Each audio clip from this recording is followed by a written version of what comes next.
waktu zaman Orde Baru. Janji kepada para wartawan, tolong dengarkan. Karena ini pesta demokrasi, awas kalian membuli saya. Karena apa? Karena ini pesta demokrasi di Indonesia. Kan jangan pilih Ganjar dan Mahfud selama Mahfud masih ada di dalam rejim. Karena itu nggak jujur itu kan. Ya. Jadi Jokowi menyiksa PDIP, tetapi Mahfud menikmati siksaan itu separuh hati kan. Karena dianggap bahwa ya saya kan bukan PDIP. Viral membubarkan diri.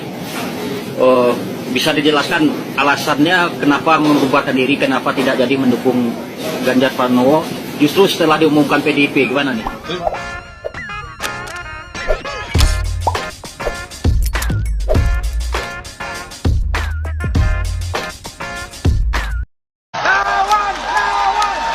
Kenapa Republik ini penuh dengan pengorbanan, tahu tidak? Mengapa sekarang kalian yang baru berkuasa itu mau bertindak seperti waktu zaman Orde Baru?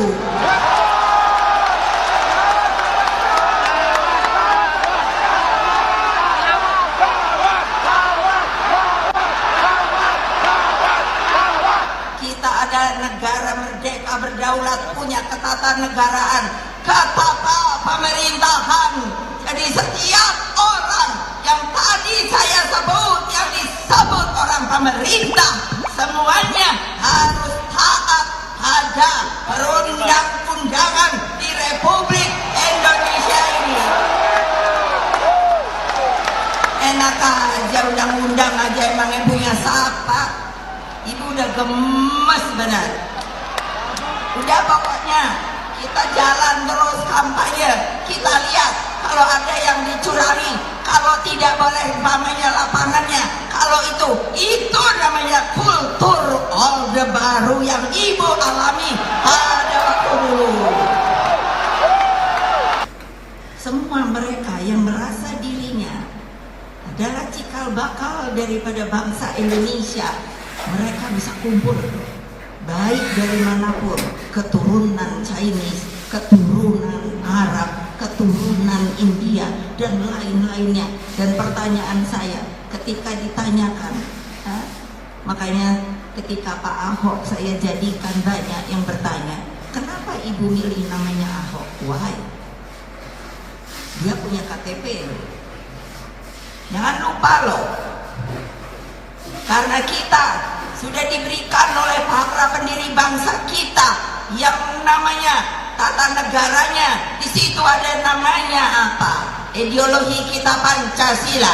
Kalau tidak Pancasilais, maka gugurlah. Siapa aku, pergilah kamu, jangan ada di tanah air Indonesia ini. Loh, itu bukannya saya mengatakan sejarah loh. Kalau silakan, kalau saya mau dibantah, bantahlah dengan baik. Oh, itu sejarah kita. Mengapa kita bisa sampai begini? Jangan lupa loh, sekarang orang hanya mikir saat ini. Kalau gua nggak jadi jenderal, wah bingung dah kepalanya. Saya bilang pada para jenderal, dengan segala hormat saya pernah jadi panglima kalian, panglima tertinggi kalian. Lah kok mengintimidasi? Coba, lihat dia itu siapa sih? Lah iyalah. Lah iyalah. Kalau dia berani, lo kenapa saya tidak boleh? Kamu mesti lihat perundangannya. Kamu sebagai apa? Bolehkah kamu menekan rakyatmu? Bolehkah kamu memberikan apapun juga kepada rakyatmu tanpa melalui perundangan yang ada di Republik Indonesia ini? Lalu keluarganya itu apa sama sih? Enggak deh. Sorry ya, namanya polisi. Emangnya keluarganya polisi juga? Ya enggak lah. Makan bakso juga, makan mie juga. Kenapa? Betul apa tidak? Betul. Takut apa tidak? Tidak. Takut apa tidak? Tidak. Takut apa tidak? Tidak. Yes, begitu dong. Mestinya ibu nggak boleh ngomong gitu, tapi udah jengkel, tahu nggak?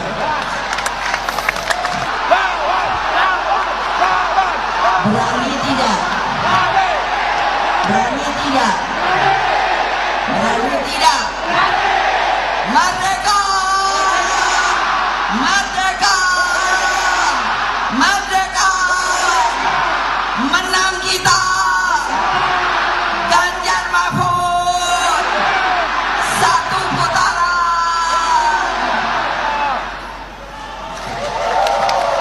Pak, nurani saya ya terbuka dong. Doni gimana sih? Maunya apa sih? Mari kalau mau bersaing, itu kita. Saya suka kalau di PDI Perjuangan itu, mana anak-anak saya itu ya, kan saya selalu bilang ini, biar ibu ini perempuan, tapi ibu ini petarung. Nah iya, kalau di PDI Perjuangan menyemangatinya begitu. Terus saya bilang, kita ini lambangnya aja banteng. Mana ada banteng itu keok. Banteng itu kan kalau udah nanduk gini. Baik persahabat sekalian, barusan kita menyaksikan sebuah video pernyataan Megawati di depan para kader. Sesungguhnya apa yang ia sampaikan merupakan bentuk kekecewaan atau kekesalannya terhadap Presiden Jokowi yang ya sepertinya mengkhianati PD Perjuangan dan juga Ibu Megawati. Bahkan Megawati Soekarno Putri sampai mengatakan bahwa pemerintah saat ini tidak ubahnya atau sama persis seperti dengan Orde Baru.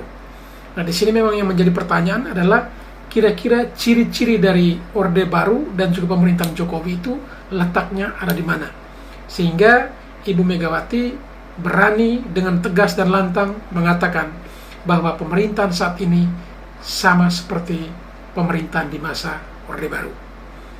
Dan beliau mengatakan atau menyampaikan itu dengan berapi-api di hadapan ratusan bahkan mungkin ribuan para kadernya.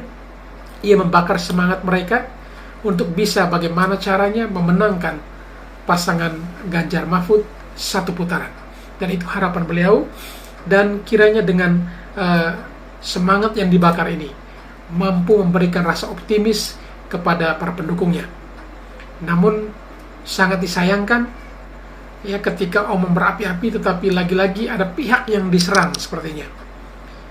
Mungkin ibu ini lupa bahwa ketika terus-terusan menyerang Jokowi atau pemerintahan saat ini maupun juga Pak Prabowo dan juga Gibran, tentu bukan tidak mungkin akan menjerumuskan atau akan menganjlokkan suara atau elektabilitas dari pasangan Ganjar Mahfud. Dan itu sudah terbukti beberapa kali ketika serangan demi serangan dilakukan, hasilnya nyata berdasarkan survei, suara Ganjar Mahfud makin merosot hanya dikarenakan serangan-serangan yang dilakukan terhadap Presiden Jokowi. Sebab memang seperti yang kita ketahui di berbagai media sosial, banyak warga masyarakat mengatakan atau menyampaikan bahwa sesungguhnya yang mereka pilih di Pilpres 2014 dan 2019 adalah karena figur seorang Jokowi, bukan karena PDIP. Sehingga kalaupun memang serangan ditujukan untuk Jokowi, ini sesungguhnya akan membangun rasa antipati masyarakat atau rakyat itu terhadap partai PD Perjuangan dan akan merugikan pasangan Ganjar dan Mahfud. Ini banyak wartawan, kamu jangan nanti bully-bully saya loh. Ini pasti kamu dibully sama anak-anak saya, tahu? Jadi wartawan. Karena saya janji kepada para wartawan, tolong dengarkan. Karena ini pesta demokrasi, awas kalian membuli saya. Karena apa? Karena ini pesta demokrasi di Indonesia. Rakyat Indonesia juga. Hei para wartawan, ingat. Pak Jokowi gue udah ngono lho, mentang-mentang. Lah iya, padahal Pak Jokowi kalau ada PDI Perjuangan juga aduh kasihan dah.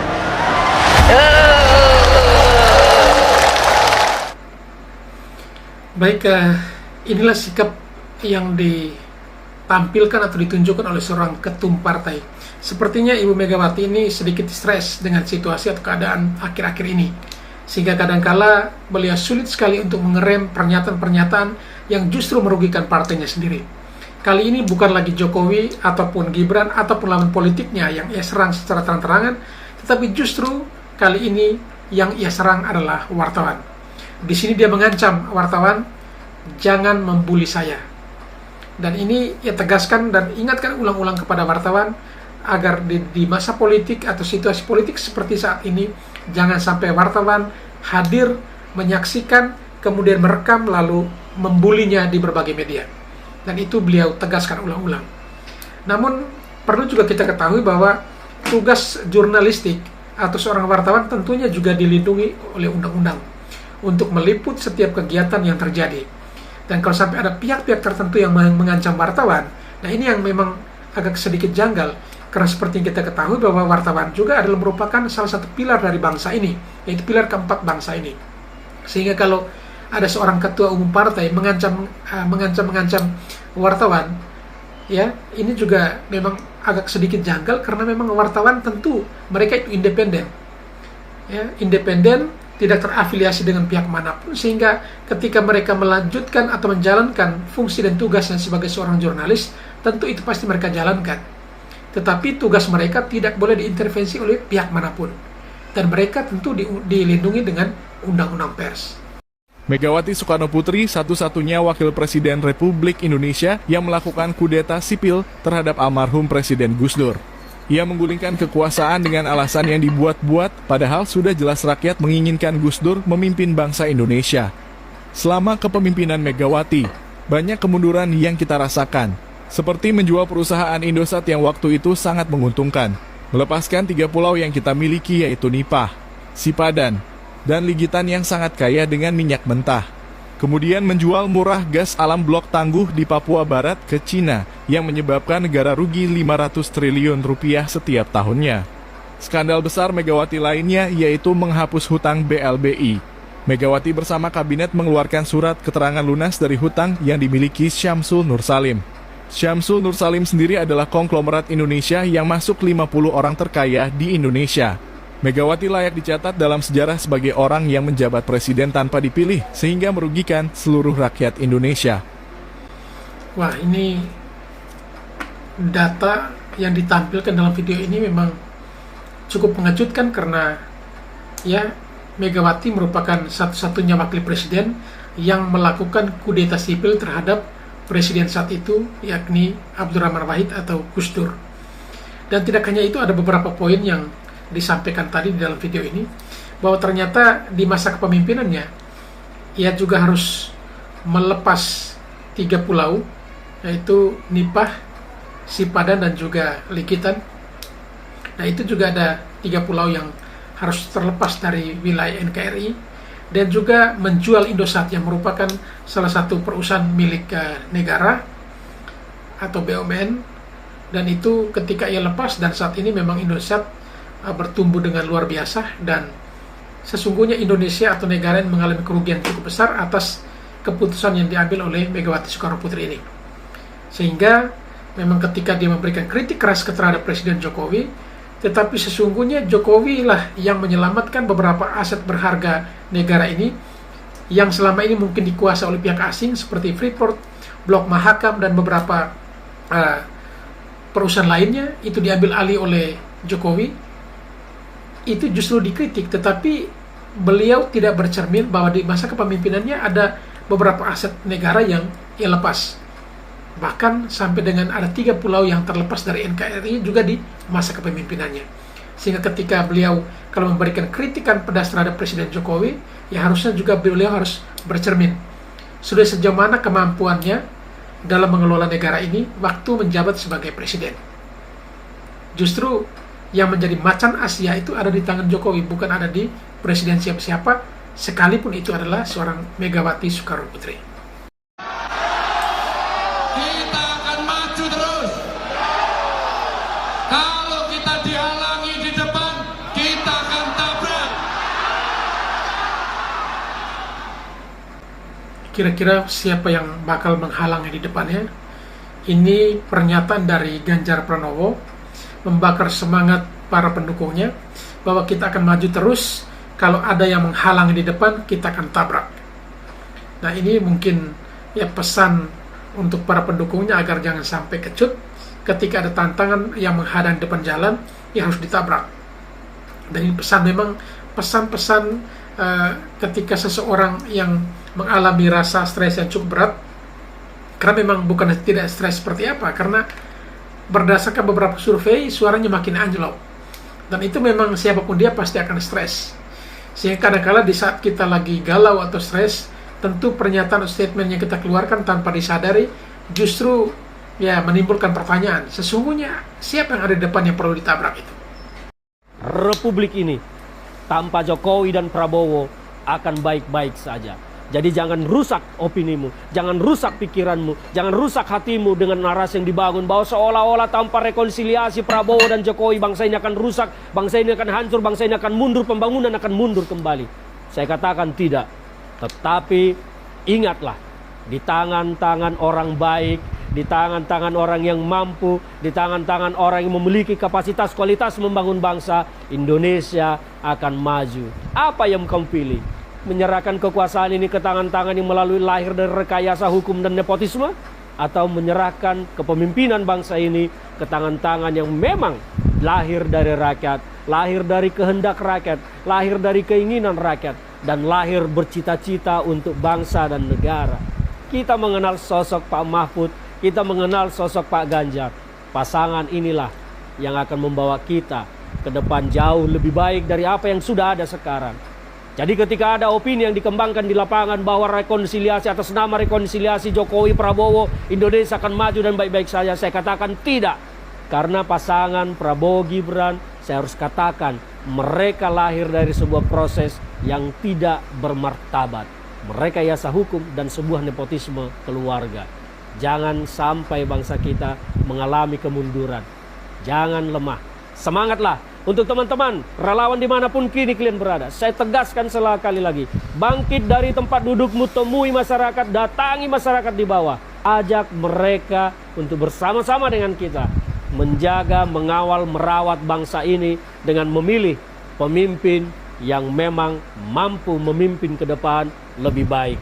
Bukan memilih orang-orang yang sudah gagal dan lebih buruk.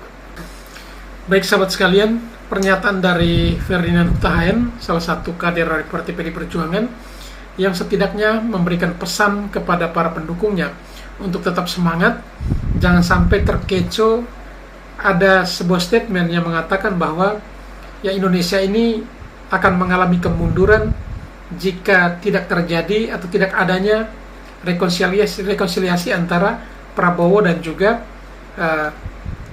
Jokowi. Nah, di sini beliau ingatkan bahwa sesungguhnya tanpa adanya rekonsiliasi dari Jokowi dan juga Prabowo, Indonesia akan baik-baik saja. Ya memang kenyataan pasti Indonesia akan baik-baik saja. Tetapi Indonesia akan jauh lebih baik ketika rekonsiliasi terjadi dan diamini oleh rakyat.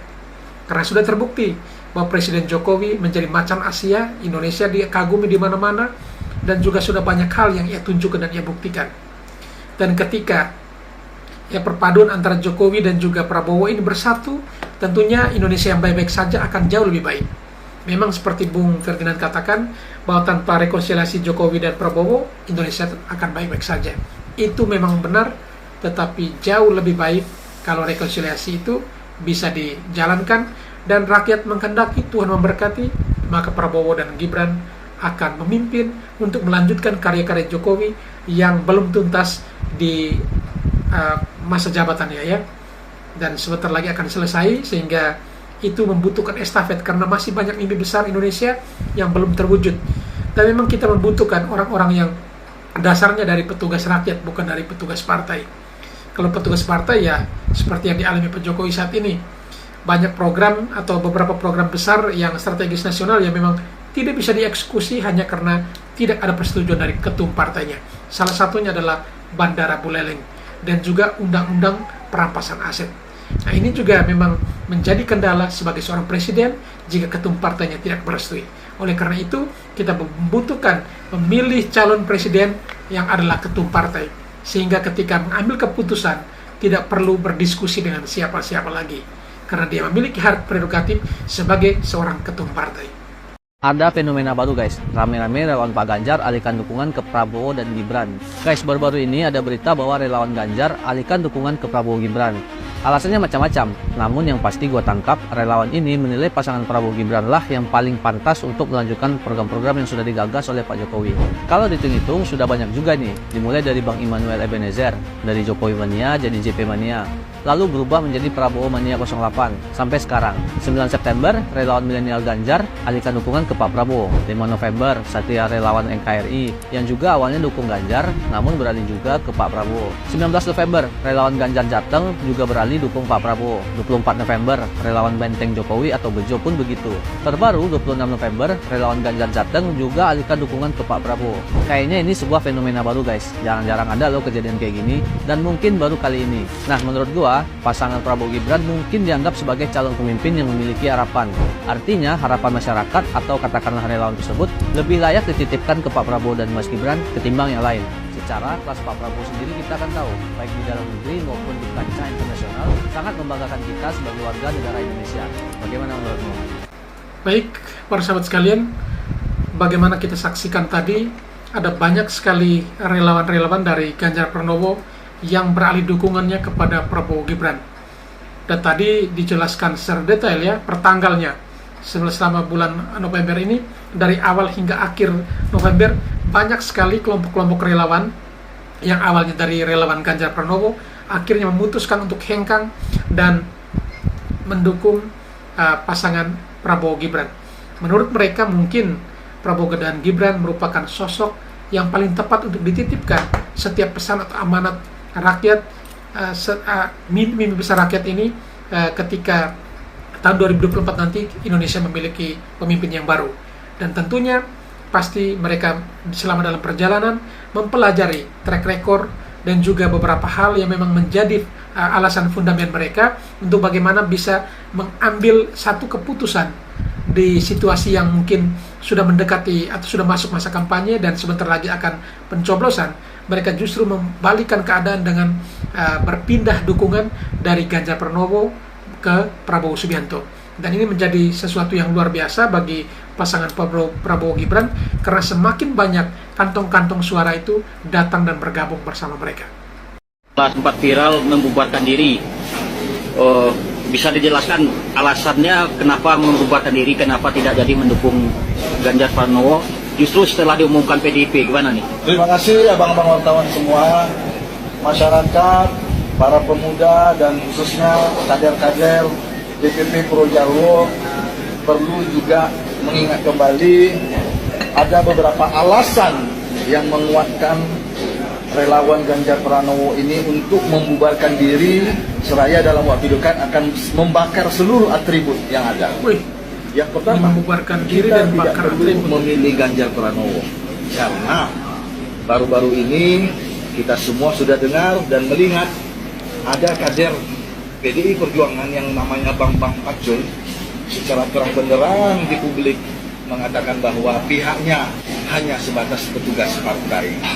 Dia hanya takut kepada juragan. Bang Pacul ditelepon, Ibu Pacul berhenti, stop. Bayangkan saja Bapak Ibu, seorang Bambang Pacul, Ketua DPD PDI Perjuangan Provinsi Jawa Tengah, sekaligus Ketua Komisi 3 DPR RI, anggota Dewan saja bicara seperti itu, padahal dia dipilih oleh rakyat. Artinya apa? Kader-kader ataupun anggota dari partai yang satu ini benar-benar belum bisa diberikan kepercayaan. Sudahlah masyarakat yang memilih, tapi dia malah takut sama juragannya. Tapi dia malah takut sama pemilik partai, petugas partai. Dan dia mengklaim sebagai petugas partai. Ya, jadi permintaan jenengan langsung saya jawab. Bambang Pacul siap kalau diperintah. Mana perintah berani, Pak? Yang kedua, Ganjar Pranowo ini dari segi jejak rekam, sewaktu jadi anggota DPR RI, dia tersandung oleh beberapa skandal tindak pidana korupsi. Salah satunya kasus yang menyangkut IKTP, korupsi, mega korupsi. Hampir 2 triliun, bahkan 5 triliun negara dirugikan. Sampai hari ini fakta persidangan yang sempat menyebutkan namanya belum juga jelas. Titik poin. Yang kedua, sebagaimana yang kami sampaikan kemarin bahwa Provinsi Jawa Tengah masuk 10 besar daerah wilayah yang kategori miskin. Artinya dari segi kepemimpinan sebagai gubernur saja beliau belum berhasil. Yang ketiga, Ganjar Pranowo ini jelas-jelas politikus 100%. Dia petugas partai, dalam beberapa kesempatan dia mengakui ini tidak pantas. Masyarakat harus tahu, sedangkan Presiden Jokowi saja dia tidak sepolitisi, tidak sekental Ganjar, belum berhasil membangun tatanan negara ini, apalagi seorang Ganjar. Kami berharap tolong Pak Ganjar, Anda tetap menjadi gubernur Jawa Tengah, karena masyarakat Jawa Tengah masih mengharapkan Anda untuk memperbaiki periode kedua. Demikian juga untuk calon-calon yang lain, kami berharap DPP Jawa juga banyak masuk info pertanyaan kemana arahnya antara Prabowo Subianto dengan Anies Rashid Baswedan. Kalau ndak mau jadi petugas partai, saya tidak ngomongi lagi anggota partai, petugas partai, artinya jangan diberi tugas oleh partai, out, begitu aja, mundur. Ya harus nurut, harus tegak lurus petugas partai itu Pak, untuk yang tidak harus petugas partai harus nurut semuanya. Baik sahabat sekalian, ternyata inilah beberapa alasan yang menyebabkan beberapa kelompok dari relawan Ganjar di Jawa Tengah rame-rame membubarkan diri, bahkan ada yang membakar atribut partai. Nah, di sini ternyata ada beberapa alasan yang mendasar yang membuat mereka harus memutuskan untuk membubarkan diri sebagai relawan Ganjar dan lebih memilih mendukung pasangan lain. Salah satunya adalah yang disampaikan tadi adalah gagalnya rancangan undang-undang perampasan aset itu dibahas.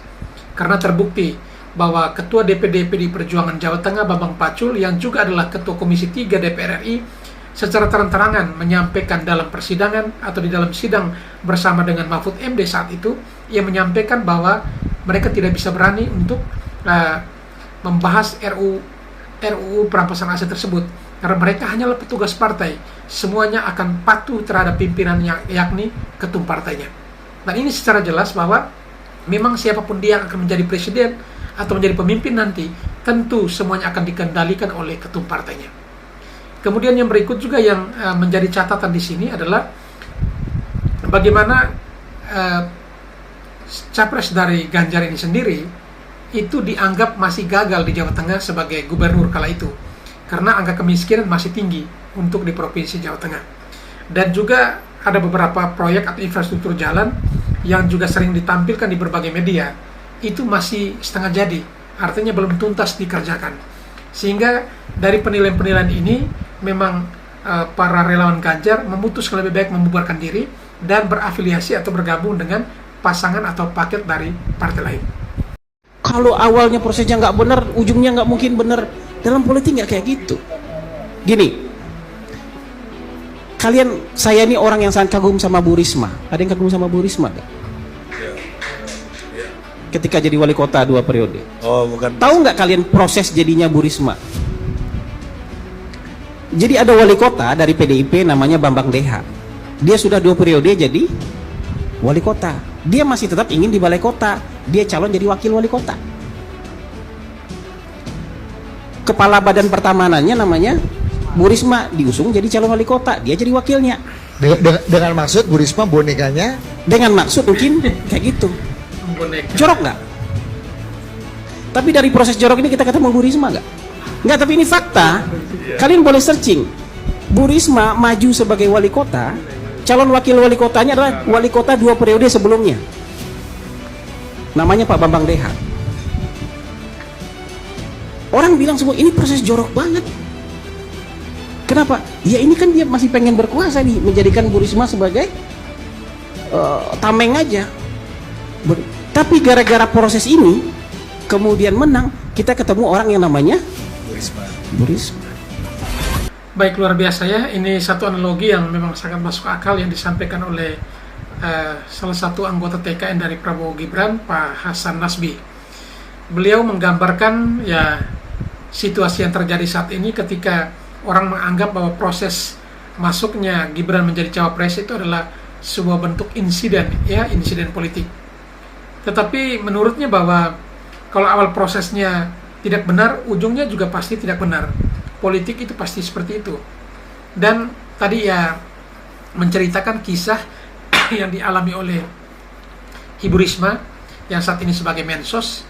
Sebelumnya beliau adalah wali kota Surabaya, di mana Pak Bambang DH yang sudah 2 kali atau dua periode memimpin kota Surabaya, ketika masa jabatannya berakhir, dia justru meminta atau mencari penggantinya, yaitu Ibu Risma yang saat itu menjadi Kepala Dinas Pertamanan. Dan ketika Ibu Risma tampil sebagai calon wakil wali kotanya, justru Pak Bambang DH tadi yang 2 kali menjadi wali kota lebih memilih untuk menjadi wakilnya, dengan harapan ya pasti seperti yang disampaikan tadi bahwa itu akan menjadi tamengnya, bahwa Ibu Risma hanya menjadi boneka dan lain-lain. Tetapi dari proses yang salah yang dianggap keliru tersebut, maka Indonesia dapat mengenal seorang Ibu Risma yang luar biasa, yang berprestasi, kinerjanya bagus, yang dikenal dengan tegas dan juga disiplin. Seandainya kalau proses itu yang keliru itu tidak terjadi, maka Ibu Risma tidak mungkin muncul di permukaan dan bahkan saat ini dipercayakan sebagai Menteri Sosial.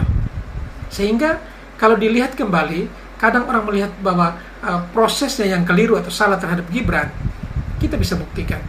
Jika Tuhan berkenan Prabowo Gibran lolos menjadi presiden dan wakil presiden, disitulah Gibran akan menunjukkan bahwa ia layak dan pantas untuk memimpin bangsa ini. Dan di saat itulah semua orang akan terbuka matanya bahwa prosesnya yang dianggap keliru atau jorok tadi justru bisa menghasilkan pemimpin-pemimpin yang luar biasa, sama seperti pengalaman yang dialami oleh Ibu Risma. Menyeskan, jangan pilih Ganjar dan Mahfud selama Mahfud masih ada di dalam rejim, karena itu nggak jujur itu kan. Jadi Jokowi menyiksa PDIP, tetapi Mahfud menikmati siksaan itu separuh hati kan, karena dianggap bahwa ya saya kan bukan PDIP, kan PDIP yang butuh saya tuh. Tapi Mahfud kita mesti minta secara absolut untuk mundur dari situ tuh. Dengan cara itu Anda tunjukkan bahwa Anda masih punya nyali etis untuk mengatakan tidak pada Jokowi kan. Masyarakat gerah minta Pak Jokowi cuti selama masa kampanye atau berhenti selamanya. Emang Anda siapa mau nyuruh Pak Presiden berhenti? Yang udah Anda lakukan apa untuk Indonesia ini? Mau sama kayak kemarin, people power. Kok kayak yang benci sekali kalian sama Pak Presiden Jokowi itu loh. Kalau emang beliau jahat ya, udah dibangun istana di Solo, tempat dia. Iya kan? Setahun lagi kok menjabat, dibangunnya di sana. Tapi kan tidak memperkaya dirinya sendiri. Berhentikan selamanya. Satu langkah Pak Presiden Jokowi menyangkut jutaan jiwa warga negara Indonesia. Tapi 10.000 langkah Anda menyangkut perut Anda dan kubu-kubu Anda doang. Mengatasnamakan rakyat. Rakyat yang mana? Ini pemilu, ini demokrasi. Jangan suka bawa atas nama rakyat, karena tidak semua rakyat pro sama Anda. Iya kan? Betul nggak? Betul dong. Contohnya saya juga rakyat kok. Saya tidak setuju dengan pernyataan Anda. Kan seperti itu. Jadi jangan bawa-bawa rakyat. Beliau itu adalah orang nomor 1 bos di Indonesia, harus kita hargain.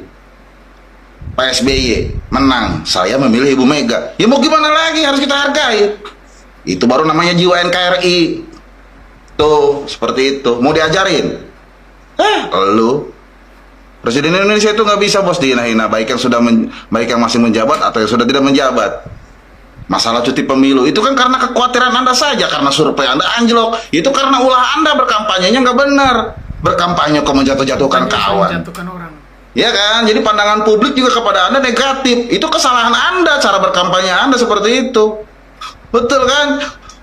Kekhawatiran Anda karena Gibran anaknya ada di Pak Prabowo. Ya kenapa Gibrannya nggak diambil pada saat itu? Nggak ditarik, ya kan? Gibran ditarik, Gibrannya ke Prabowo. Kalian keluar-keluar. Begitu. Pak Jokowi itu kan netral, dibilang selalu netral. Cuma karena Anda saja yang khawatir, ke sana ketemu kubu 2, ke sini ketemu kubu 2. Di sana Prabowo, di sini Prabowo. Di tengah-tengahnya Pulau Jawa. Ke sana bingung, ke sini bingung. Anda adalah orang yang linglung. Jaga terus kesatuan lah, terus juga kita akan bersama kok. Oke? NKRI harga mati.